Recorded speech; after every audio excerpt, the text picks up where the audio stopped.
Ministerio Palabras de Vida Eterna, ministrando fe y esperanza en el Señor Jesucristo.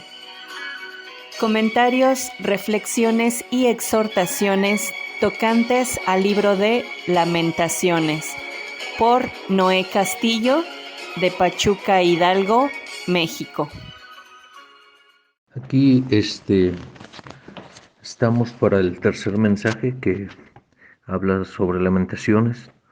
En este mensaje yo estoy enfocándome más en lo que es Dios, lo que hace Dios y cómo podemos conocerle, que yo creo que esta es una de las maneras en las que también podemos verlo a través de este libro. Este, eh, sí hay varios puntos de vista o varias observaciones que podemos hacer, pero estas tres que he hecho, las dos primeras que he mandado en los mensajes y esta última, es la que nos hace poder entender quién es Dios y por qué Él hace algunas cosas y qué tipo de reacción debemos tener nosotros ante Dios. Entonces, en esta, yo quiero hablar sobre lo que es la soberanía de Dios y algunos atributos que nos muestran. O sea, Dios cuando Él hace sus obras, no hay nada que escape de su mano. O sea, no podemos pensar que nada de lo que está sucediendo en nuestra vida, seguramente lo pasó por alto o seguramente Dios no entendió cómo sucedía o por qué estaba pasando, pero cuando sucede, nos está mostrando Dios que Él todavía tiene control de todas las cosas, aun las que a veces nos parece difícil de entender. Por ejemplo, aquí en capítulo 1, en el versículo 5, nos dice sus enemigos, está hablando de la ciudad de Jerusalén, y dice que sus enemigos han sido hechos cabeza, sus aborrecedores fueron prosperados, porque Jehová la afligió. Por la multitud de sus rebeliones, sus niños fueron en cautividad delante del enemigo. Fuese la hija de Sión toda su hermosura, sus príncipes fueron como siervos que no hallaban pasto y anduvieron sin fortaleza delante del perseguidor. Entonces está diciendo Dios es el que hizo esto. Jehová la afligió, Jehová es el que trajo estas dificultades a su vida. Y eso me hace pensar lo que está enseñando la Biblia en general. O sea, Dios nunca pierde el control de las cosas y esto me hace ver que a veces, aunque estamos en la vida cotidiana y vemos el mundo y vemos alguna aflicción, pensamos, Dios, ¿por qué me pasó? O Dios, quítalo de mí, como si Dios de alguna manera se distrajo y Él no vio lo que nos estaba pasando y cuando suceden estas cosas pensamos, pues necesito recordarle, necesito decirle para que se dé cuenta. Pero lo que me está diciendo la Biblia es que Dios a veces exalta a nuestros enemigos, los levanta y los hace poner en contra de nosotros. No necesariamente por alguna maldad en nosotros mismos, sino a veces Dios tiene un propósito soberano sobre todas las cosas que va a redundar en algún beneficio para su obra. Y esto es algo que yo creo que sí es muy importante que entendamos todos los cristianos, es que no somos individuales. O sea, nuestra acción en el mundo no es una cosa individual, no es nada más algo que sucede o que somos el centro de nuestro universo, sino que Dios tiene control de todas las cosas y en su control Él está haciendo que sucedan ciertas cosas, ciertas obras para que sus propósitos eternos sean cumplidos. Esto lo podemos ver, por ejemplo, a veces cuando yo escucho a algunos hermanos orar porque pues ya no haya las guerras como en Medio Oriente o que haya paz y todo eso. Yo entiendo O sea, oramos por la paz y buscamos que haya tiempos de paz, con todos los hombres, pero hay a través de la Biblia y mayormente cuando nos acercamos a Apocalipsis, nos dice que las cosas no iban a ir pacíficamente. Cuando está hablando antes de la venida de Cristo, dice habrá guerras y rumores de guerras. O sea, eso me hace pensar que en el propósito de Dios, en el plan mayor que está llevando sobre este mundo, Él permite muchas veces que haya estas persecuciones o que haya guerras o que haya destrucciones. Lo podemos ver también, por ejemplo, en el libro de Hechos de los Apóstoles, cuando la iglesia en Jerusalén estaba creciendo. Estaban animados y dice que Dios añadía cada día a los que habían de ser salvos y la iglesia estaba creciendo. Empezaban a tener algunos conflictos internos en la iglesia, pero no estaban cumpliendo el propósito mayor que Dios tenía, que era predicar el evangelio en todo el mundo. O sea, solamente se estaban concentrando en su crecimiento personal, en sus beneficios, en su estabilidad quizá que podían tener dentro de su ciudad. Y Dios dice que con Pablo él trajo una persecución. Y esta persecución hizo que todos los cristianos que fueran esparcidos iban predicando a Jesucristo, a tal grado que cuando vemos que Pablo, él comienza su ministerio y él va y empieza a predicar en ciudades y en países diferentes que solamente Israel o Jerusalén, ya había cristianos donde llegaba.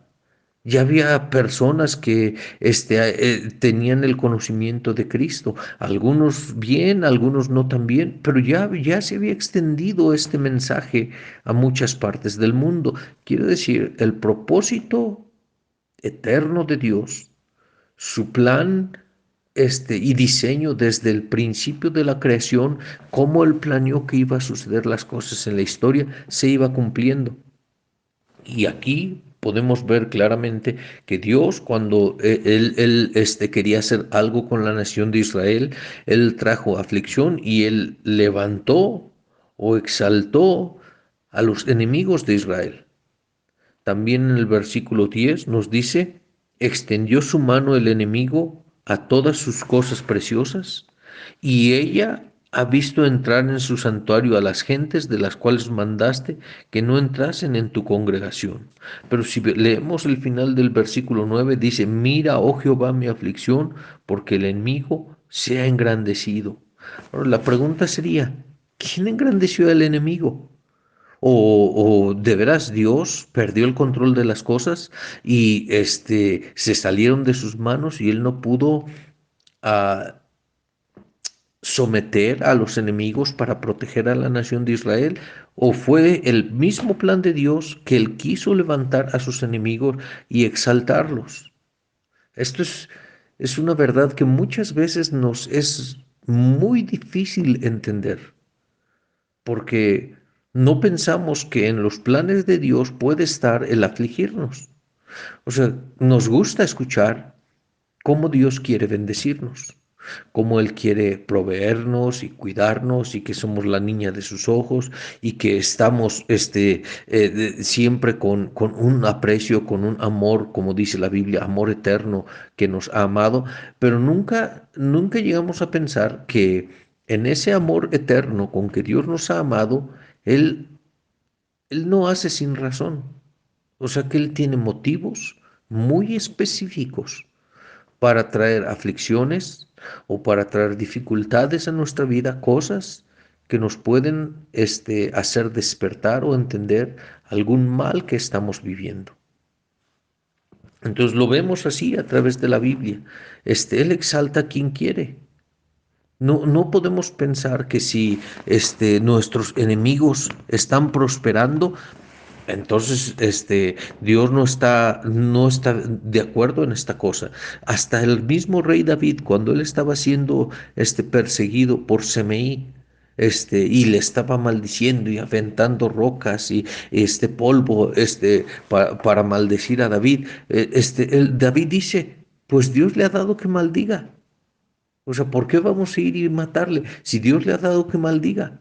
Mejor esperamos y viendo Dios su maldición, quizá si Él ve nuestra posición o nuestra actitud, dice, cambie Dios su maldición de ahora por bendiciones.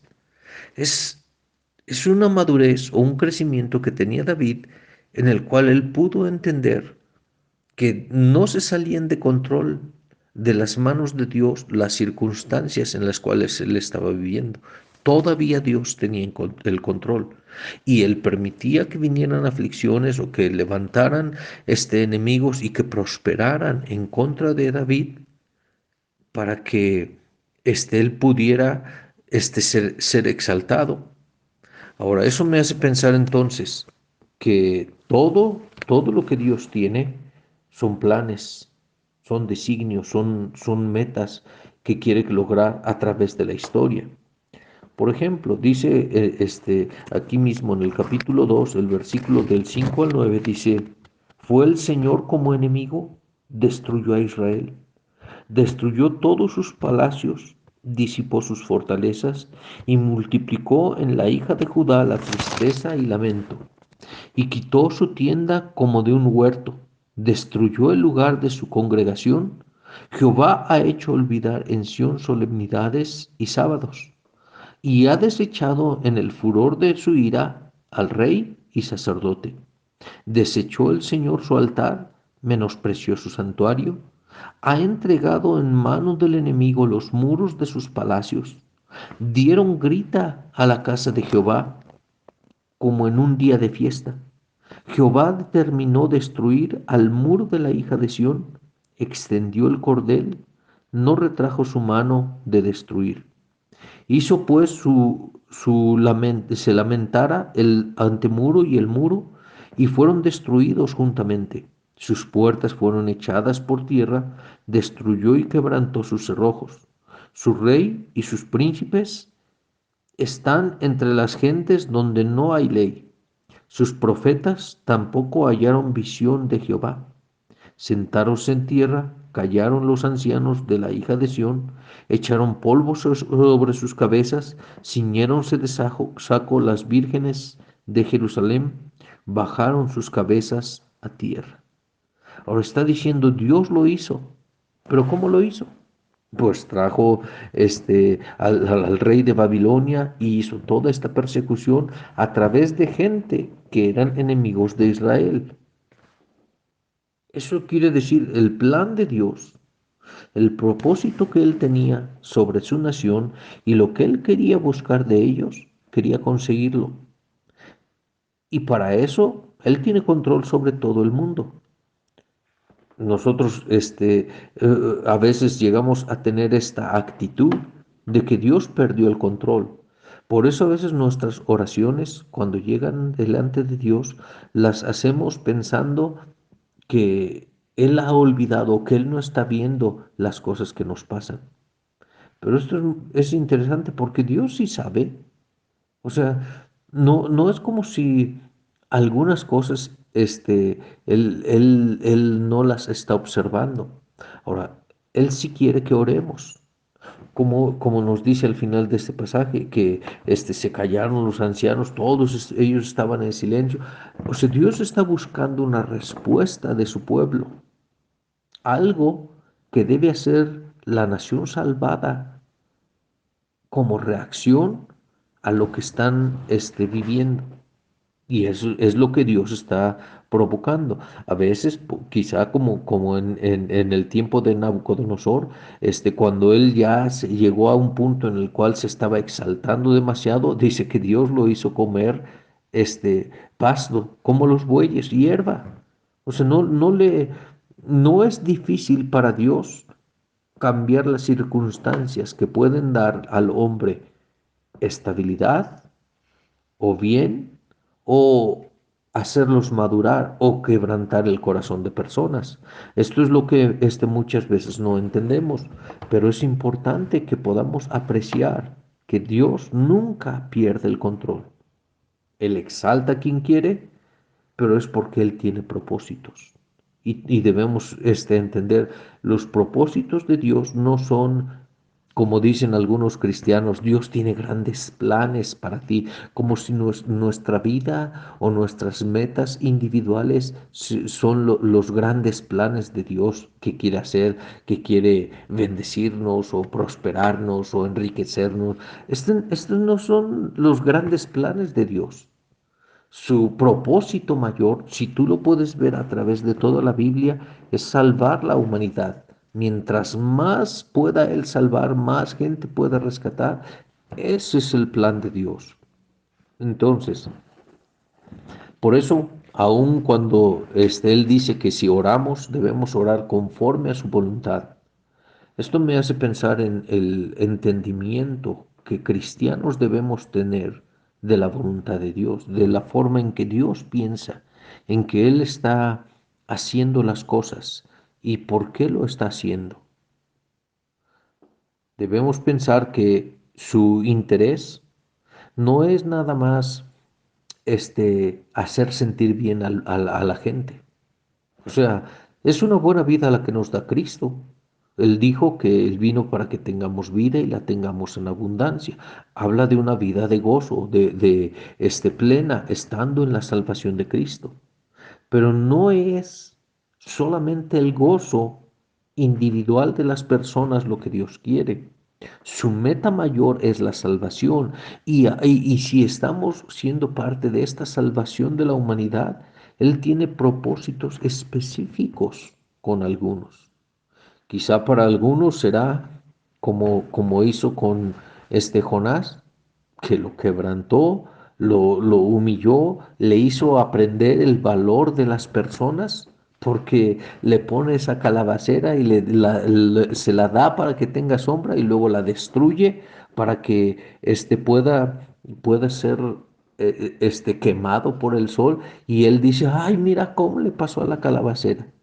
Esto, esto me hace ver lo increíble de Dios.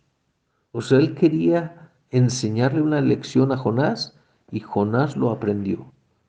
Dios le dijo, no, no puedes tú tener compasión, o sea, te lamentas por la calabacera y no puedes ver todo este mundo de personas que están siendo destruidas y no tienes algo de compasión. O sea, Dios tiene propósitos. Y en sus propósitos, como son más altos, más sublimes que nosotros, Él quiere lograr que tengamos una comprensión real de qué es lo que Él quiere lograr en el mundo. Salvación es una de ellas, santificación es otra de ellas, el crecimiento de la iglesia, la madurez de cada cristiano,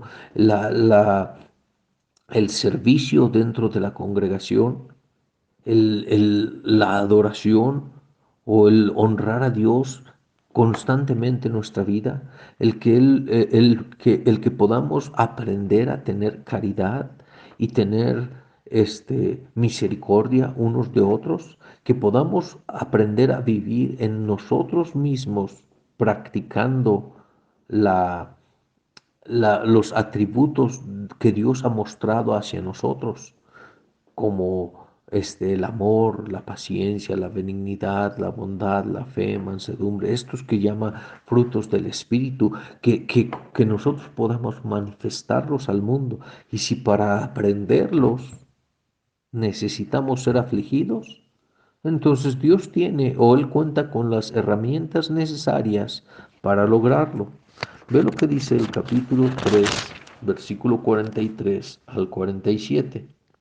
Dice, desplegaste la ira y nos perseguiste, mataste y no perdonaste, te cubriste de nube porque no pasase la oración nuestra, raedura y abominación nos tornaron en medio de los pueblos.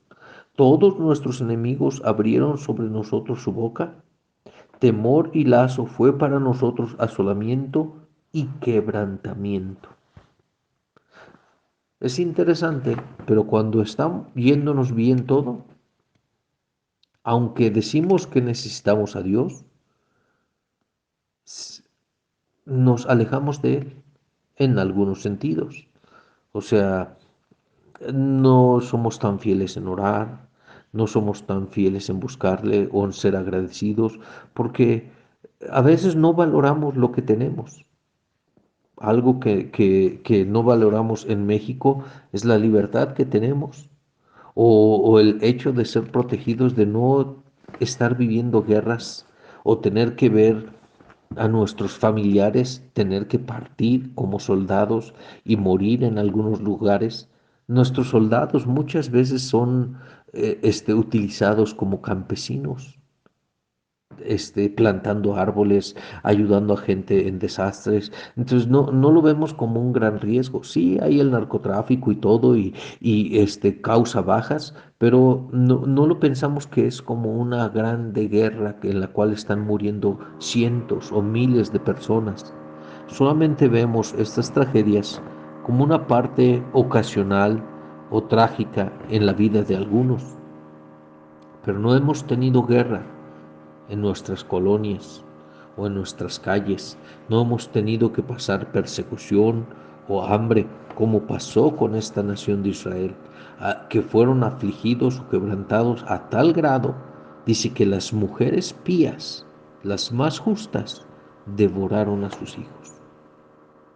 Es, Esto es increíble. O sea, ¿cómo es posible que una mujer temerosa de Dios, criada y educada en el temor de Dios, llegaran a pensar en cocinar a sus hijos? O sea, si lo pensamos en un delincuente, podemos decir, ah, no, pues es porque era malvado. Pero alguien temeroso de Dios, ¿qué tan afligido tenían que estar para poder cocinar a sus hijos? Ahora, yo no pretendo con esto hacerlos ver como crueles. O sea, yo creo que hay circunstancias, por ejemplo, podemos leer un relato más reciente, como los sobrevivientes de los Andes, este, que estos hombres, estos deportistas, que se estrellaron en su avión, incurrieron en canibalismo. No porque estaban deseando comer seres humanos, sino porque por la sobrevivencia de personas, cuando estamos en condiciones verdaderamente trágicas, hacemos cosas que no pensamos que estarían en nuestra mente realizar. O sea, no hemos llegado a estar tan necesitados o tan afligidos que pensemos como una opción comer la carne de nuestro vecino o de uno que era nuestro amigo, mucho menos lo que eran sus hijos. Entonces, si Dios quiere llegar a un punto en nosotros para hacernos ver nuestra insuficiencia, nuestra debilidad, el quebrantarnos al punto que necesitemos. O sea, no solamente hacernos ver lo grande que es Él, pero nuestros límites y lo depravado o malvado que podemos llegar a caer. Quizá esta nación de Israel había tenido mucho desprecio hacia Dios, o sea, lo podemos ver, que es el reclamo de Dios en este libro también, que lo habían dejado, que los profetas habían profetizado vanidad, los sacerdotes no tenían el temor de Dios, había muchos problemas, los príncipes mismos habían menospreciado a Dios. Pero Dios cuando trajo la aflicción, ellos aprendieron. O sea, ellos se dieron cuenta, algo estamos haciendo mal. Y cuando viene todo esta destrucción, esta aflicción, el pueblo aprendió lo que necesitaba. Ahora, qué triste que tuvo que ser después de tanto dolor. Qué triste cuando oímos la historia de la iglesia que tuvieron que ser perseguidos y matados y separadas familias porque no obedecieron a un mandato que Dios había dado, que era predicar el evangelio a toda criatura. Y muchas veces nosotros vivimos en una sociedad y en unas iglesias que parece que actuamos de la misma manera. O sea, no pensamos que es nuestra parte o que no, debe ser nuestro objetivo seguir haciendo las mismas cosas. O sea, nos sentimos cómodos, empezamos a crecer como cristianos, empezamos a crecer nuestra familia y nos sentimos a gusto. Están nuestros padres, nuestros hijos, nuestros nietos en la iglesia y van creciendo y sentimos una cierta paz hasta un punto. Pero tenemos que considerar, ¿es esto todo el propósito de Dios para nuestra vida? Como dice el apóstol Pablo, ¿acaso ha llegado hasta vosotros el Evangelio o ha salido de vosotros? O sea, ya llegó con ustedes, ya están conformes, está el Evangelio en sus vidas. ¿Es suficiente? ¿O están pensando o procurando que se siga extendiendo este mensaje a través de todo el mundo? Y es una tragedia cuando no cumplimos este propósito de Dios. Y eso me hace pensar entonces en lo que es Dios. O sea, ya veo que Dios exalta a quien quiere y que Él va a hacer lo que Él quiere cuando quiere. Y podemos pensar entonces, ¿tiene Dios este derecho? ¿No llegamos a creer que Dios, Él quiere bendecirnos? Pero tristemente la bendición de Dios no siempre parece bendición. Como también nos enseña en Hebreos que el castigo del Padre no siempre es apreciado, porque al principio no es una causa de gozo, sino de aflicción, es lo que nos dice cuando habla de la educación del Padre, pero dice, con el tiempo da un fruto apacible de justicia. Esto quiere decir que la aflicción nos trae lecciones que podemos aprender que son provechosas a nuestra vida futura. De alguna manera, podemos ver un ejemplo claro de este aprendizaje cuando entendemos o algunos llegamos a tener una vida en la que nuestros padres o las circunstancias nos llevaron a trabajar desde muy pequeños. Pues no había oportunidad de jugar o hacer las mismas cosas que otros jóvenes hacían o otros niños.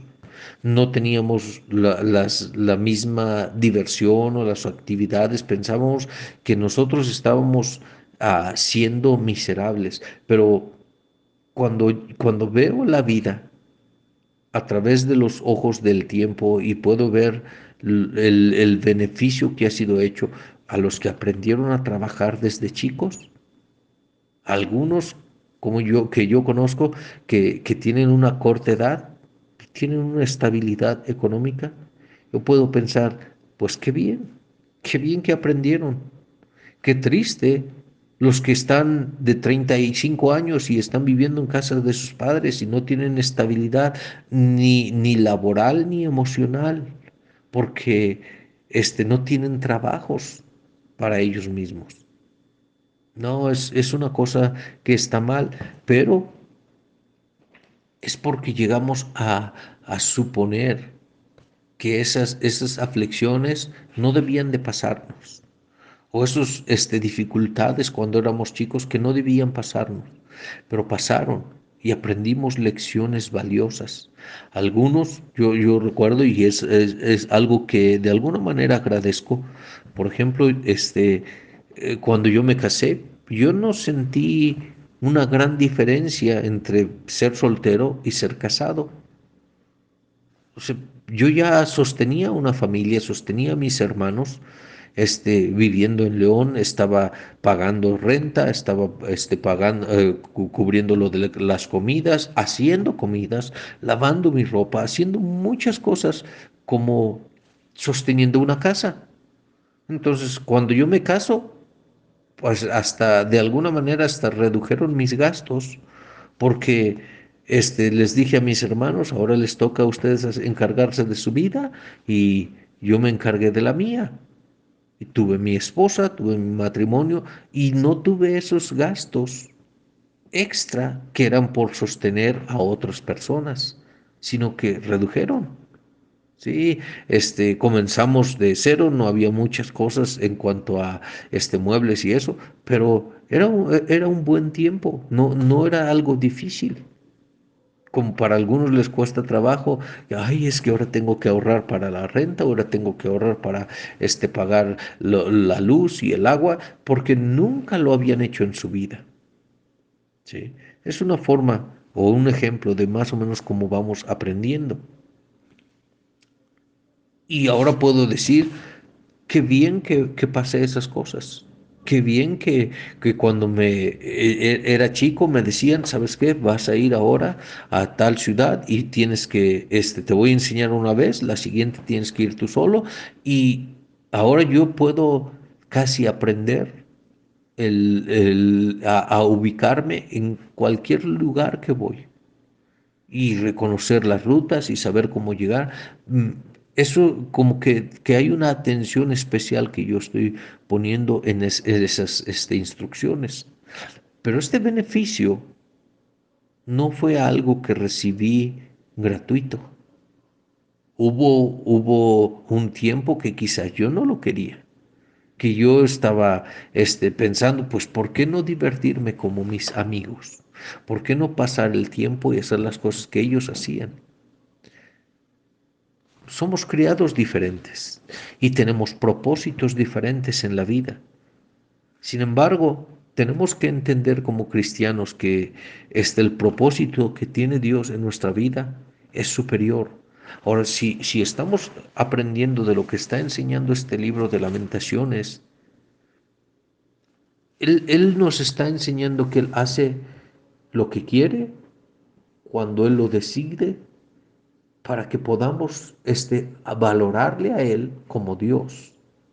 Él es soberano, no pierde el control. Él siempre hace lo que es su voluntad. ¿Y sabes qué? Aunque parece que trae aflicción a nuestra vida, eso nos debe hacer pensar que Él todavía es digno de adorar. Por ejemplo, dice el capítulo 3 de este libro de Lamentaciones, versículo 25, dice, bueno es Jehová a los que en él esperan, al alma que le buscare. Bueno es esperar callado en la salud de Jehová. Bueno es al hombre si llevar el yugo desde su mocedad. Esto está diciendo Dios es bueno. ¿Cómo dice Jeremías? Dios es bueno. Cuando yo leo todas las cosas que les están pasando y cómo son afligidos y que luego los templos, el templo es invadido y que les quitan todos los sacrificios que hacían y toda la honra que tenían y ahora están sufriendo y muriendo de hambre y hasta dicen es mejor el que murió en la guerra que el que muere de hambre porque está muriendo poco a poco.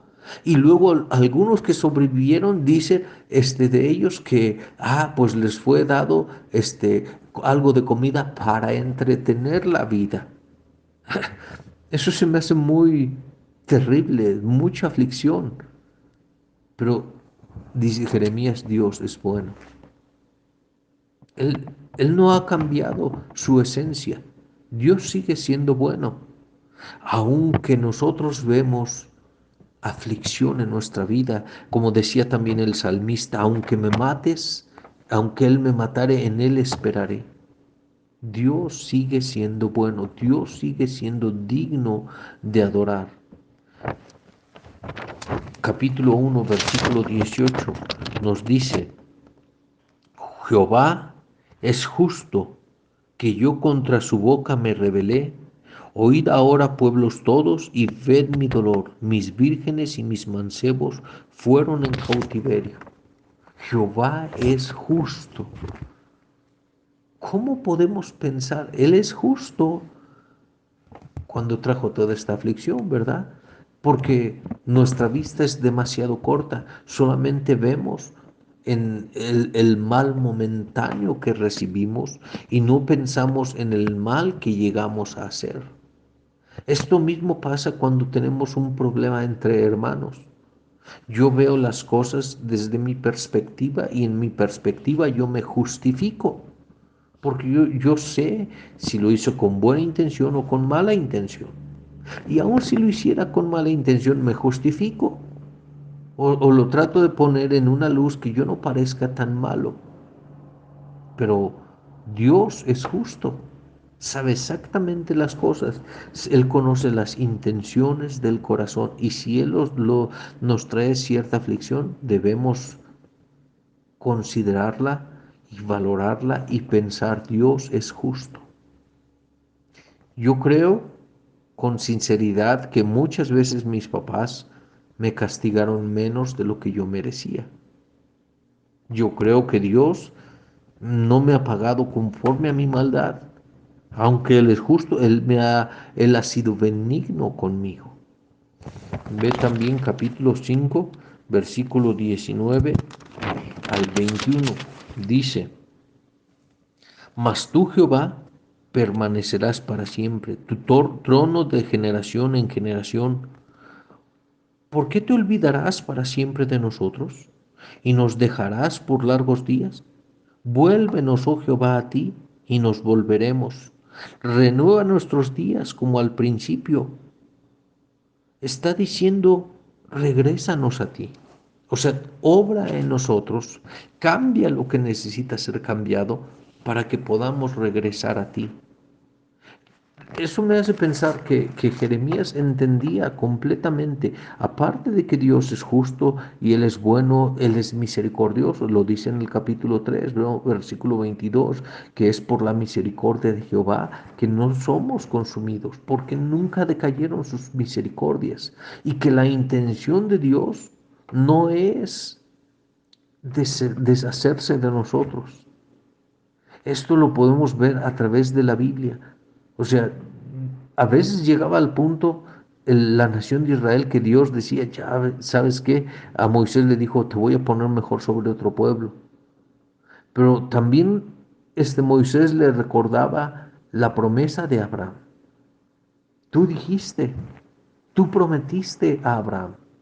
Y algunos reyes a través de la historia recordaban esa promesa. Y Dios dice, no desechará para siempre.